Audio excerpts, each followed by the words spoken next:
સરકારી હોસ્પિટલ આરોપીઓ માટે બની ગઈ છે સ્વર્ગ। 3 દિવસમાં 2 આરોપીઓ હોસ્પિટલમાંથી ફરાર થયા છે। સુરત પોલીસને આરોપીઓનો ખુલ્લો પડકાર કહી શકાય। સ્વીમેર હોસ્પિટલમાંથી શુક્રવારે આરોપી ભાગી છૂટ્યો છે।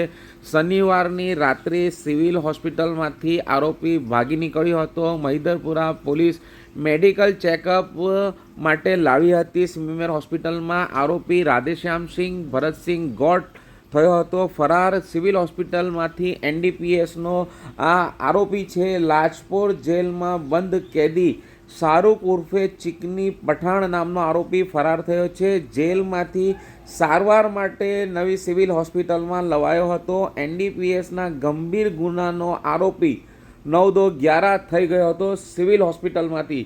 ગંભીર બેદરકારી પણ કહી શકાય કે આવી રીતે જો હોસ્પિટલમાં લાવતા આરોપીઓ આવી રીતે ભાગી જતા હોય તો આ એક કાવતરું પણ કહી શકાય કે હોસ્પિટલના નામે જેલમાંથી હોસ્પિટલ સુધી આવતા હોય છે આરોપી, અને આ આરોપીઓ જે છે તે હોસ્પિટલનું બહાનું લઈ સારવાર માટે આવતા હોય અને પછી ત્યાંથી ફરાર થઈ જાય છે।